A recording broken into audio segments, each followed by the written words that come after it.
Welcome back viewers, good healthy morning. हम discuss कर रहे हैं डैंड्रफ, खुश्की, सिकरी। डॉक्टर साहब, खुश्की और सिकरी में कोई फ़र्क है? मेरा ख्याल है अगर अल्फाज को मतलब देखा जाए तो हो सकता है कि खुश्की जो होती है ना, वो तो जनरलाइज पूरी जिस्म पर कि जो है खुश्की हो सकती है, तो वो खुश्की है। लेकिन सिकरी जो है ना, वो स्पेसिफिक जो सर के अंदर जो खुश्की होती है उसको सिकरी कहा जाता है। अच्छा, तो सर जो एंटी डैंड्रफ के एड्स आते हैं वो तो कहते हैं खुश्की और सिकरी के लिए, तो कि खुश्की के लिए हम पहले से पूरी बॉडी पे लगाएं। तो कहते हैं ना, खुजली और खारिश के लिए भी तो कहा जाता है। Good one. अच्छा, अब डॉक्टर साहब मुझे बताइए, ये जो एंटी डैंड्रफ शैम्पूज हैं ये लोग यूज करते हैं, but they have this complain कि जैसे ही दे स्टॉप यूजिंग इट उनकी खुश्की वापस आ जाती है। Why is that इसका रीज़न ये है कि वो प्रॉपर जो है ना, देखिए मैं आपको बताऊं कि आप जितने भी एंटी डैंड्रफ शैम्पू यूज़ कर लें, लेकिन जब तक आप अपनी केयर खुद नहीं करेंगे, पर्सनल हाइजीन का ख्याल नहीं रखेंगे, वो डैंड्रफ, वो खुश्की, वटेवर, वो वापस आती चली जाएगी। ठीक है, अब for the timing it's not treatment ना, उसमें आपने देखा कि बहुत सारे शैम्पू के अंदर जो है वो सिलीनियम सल्फाइड, एग्जैक्टली, ठीक है, हम ब्रांड का कोई नाम नहीं लेंगे यहाँ पर, सिलीनियम सल्फाइड होता है। अब वो हर एंटी डैंड्रफ में होता है, हर एंटी डैंड्रफ के अंदर होता है, या सिलिसालिक एसिड। ठीक है, ये अब क्या चीज़ है कि सिलीनियम सल्फाइड या यही जो केमिकल हैं वो फॉर द टाइमिंग आपके स्कैल्प को फ्री तो कर देते हैं, लेकिन क्या चीज़ होता है कि जो आपकी ड्राइनेस है वो तो कहीं नहीं गई, वो ड्राइनेस तो आपकी वहीं पे एग्जिस्ट कर रही है। अच्छा, दूसरा ये कि आप एंटी डैंड्रफ शैम्पू यूज़ कर रहे हैं, लेकिन आप साथ साथ डाइस वगैरह भी लगा रहे हैं। ठीक है, हेयर स्टाइलिंग जो है वो आप प्रोडक्ट यूज़ कर रहे हैं, तो उसमें क्या चीज़ होता है कि हेयर स्टाइलिंग प्रोडक्ट का डॉक्टर साहब बताएंगे बेहतर तौर पे कि क्या चीज़ होता है कि इनका इम्पैक्ट वो ड्राइनेस लाते हैं, और ड्राइनेस जब आएगी तो वहाँ आपके स्कैल्प जो है जैसे ही ड्राई होगा वो डैंड्रफ की तरफ जाएगा।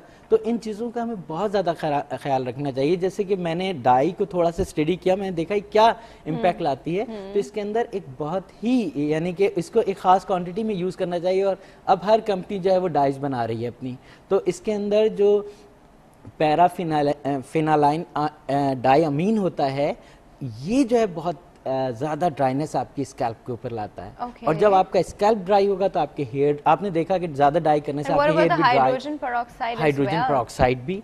ठीक है, तो ये तमाम की तमाम चीज़ें जो हैं वो जितना भी आप एंटी डैंड्रफ शैम्पू यूज़ कर लें, लेकिन अगर आप साथ में ये तमाम की तमाम चीज़ें खा रहे हैं तो यानी लगा रहे हैं, तो आपको सिंपली क्या चीज़ होगा कि वो इनका असर फॉर द टाइमिंग होगा, शॉर्ट पीरियड के लिए होगा, और उसके बाद वेव हो जाएगा। अच्छा डॉक्टर साहब बता रहे हैं कि बहुत ड्राइनेस कॉज करता है। जब हम वैसे अगर हम लोग देखें जो खुश्की, अगर हम लोग उसको स्क्रैच करें हाथ पे, इट्स वेरी ऑयली, दैट खुश्की इज वेरी ऑयली, एंड वो बाकायदा एक पेस्ट की तरह से हो जाती है।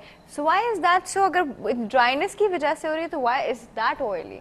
ड्राइनेस तो बाहर से हो रही है ना, ऊपर से हो रही है, अंदर से सेबेशियस ग्लैंड स्कैल्प आपका पूरा ऑयली हुआ होता है जब आपके बिल्कुल ड्राइनेस जो होती है ज़्यादातर आप देखें एनवायरनमेंट में जब खुश्की जैसे हो जाती है जिस्म की और हिस्सों की, इसी तरह आप अगर बात करें ऊपर से, तो ये ऊपर की लेयर जो है वो तो आपकी मतलब ड्राइनेस एनवायरनमेंट से भी वो कर रहा है, लेकिन नीचे से तो सेबेशियस ग्लैंड्स जो हैं वो तो अपनी सेक्रेशंस जो हैं ऑयली या चिकनाहट निकाल रहे हैं, तो वो जो चिकनाहट है वो ऊपर आ रही है, और उसी वजह से क्लम्प्स वगैरह जो बनते हैं वो उस चिकनाहट की वजह से होती है, सीबम की वजह से होती है।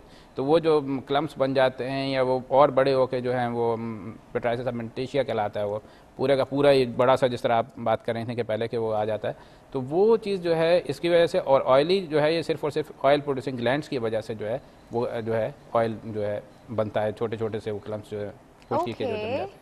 अच्छा डॉक्टर साहब, अब how to keep our scalp hydrated then?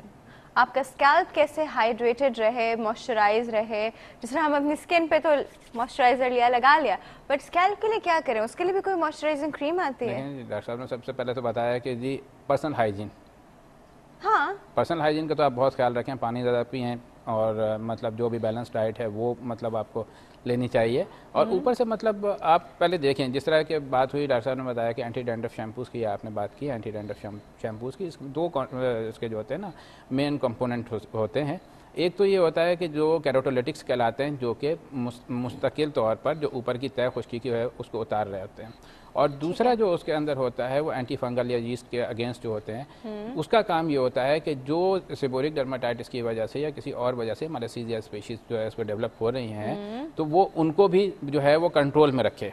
اور اسی وجہ سے جو آپ کے سوال کا جو دوسرا حصہ کا جواب میں دے رہا ہوں کہ وہ صحیح کیوں نہیں ہوتا، اس لیے صحیح نہیں ہوتا کہ جی وہ شیمپو کی ایک بوتل استعمال کی اور جو ہے اس وقت تک جو تھا صحیح تھا، اس کے بعد چھوڑ دیا تو پھر ہو گیا. وجہ یہ ہے کہ یہ میلاسیزیا گلوبوزا یا میلاسیزیا فرفر جو بھی اس کو ہم نام دیں، وہ ایک نارمل کمنسل آن دا باڈی ہے. وہ جسم پہ رہتا ہے، وہ جسم پہ رہتا ہے، وہ ختم کبھی بھی نہیں ہوگا. جس وقت بھی آپ کی امیونٹی کم ہو جائے گی یا اس ایسے فیوریبل کنڈیشن ملیں گی، جس طرح آپ اپنے ہائیجین کا خیال نہیں رکھیں گے، صفائی کا، نہانے دھونے کا خیال نہیں رکھیں گے، تو نتیجہ کیا ہوگا کہ وہ جو ہے اس وقت ایکٹیو ہو جائے گا، اور جب وہ ایکٹیو ہوگا تو اس کی تعداد نارمل سے ڈبل ہو جائے گی.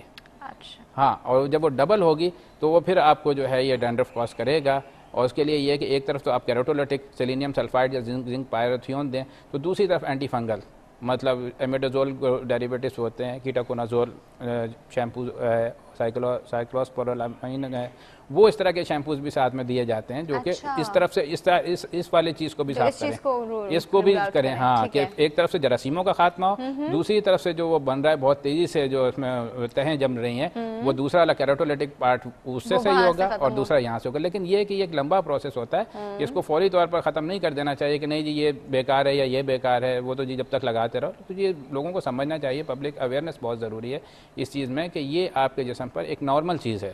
ٹھیک ہے، یہ ایک دم ختم نہیں ہوگی، اس کو ختم کر بھی نہیں سکتے ہم، کیونکہ بعض ایسے چیزیں ہوتی ہیں ہمارے کومنسل یا ایسے بیکٹیریاز وغیرہ جسم کے اوپر ہوتے ہیں کہ جو بینیفیشل بھی ہوتے ہیں جسم کے لیے.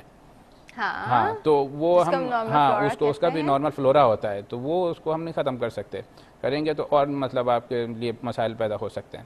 تو وہ ایک بیلنس ہوتا ہے، جب وہ بیلنس آؤٹ ہو جاتا ہے تو اس کے نتیجے میں جو ہوتا ہے یہ فنگس ڈیولپ کر جاتا ہے، اور جب یہ ڈیولپ کرتا ہے تو پھر اس کا ٹریٹمنٹ یہی ہے کہ ایک طرف تو آپ کیروٹولیٹکس دیں تاکہ وہ اس کو اتارتا رہے، دوسری طرف آپ اینٹی فنگل شیمپو جو اس کا جو ہے پارٹ وہ بھی دیں تاکہ ساتھ ساتھ جو ہے اس چیز کو جو ڈبل اپ ہو گیا ہے اس کو وہ سنگل کر کے نارمل کرے آپ کے. صحیح.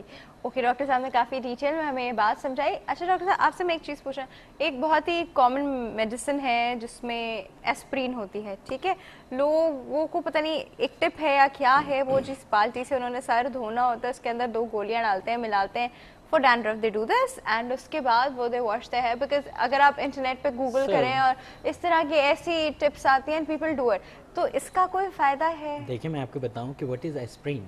Acetyl salicylic acid and salicylic acid is what?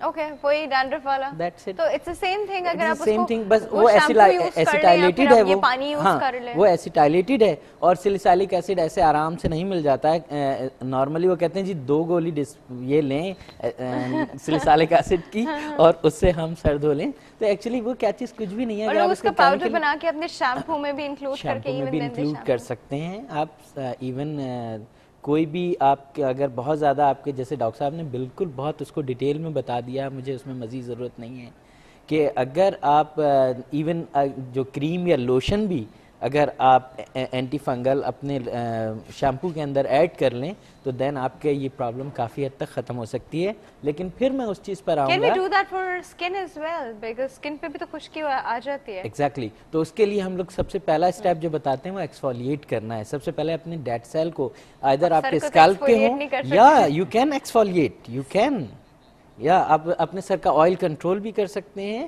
آپ اس کو ایکسفولیٹ بھی کر سکتے ہیں. یہ تو بڑی کنفیوژنز ہو گئے ہیں، یہ والے پروسیجرز تو ہمیں پتہ ہی نہیں ہے. یہ ہم ڈیٹیل میں معلوم کرتے ہیں. نہیں سر، ہم ڈیٹیل میں معلوم کریں گے. چھوٹا سا بریک ہے ویورز، آپ لوگ کہیں نہیں جائے گا، جلدی سے واپس آئیں، یہ والے پروسیجرز معلوم کرنا ہے.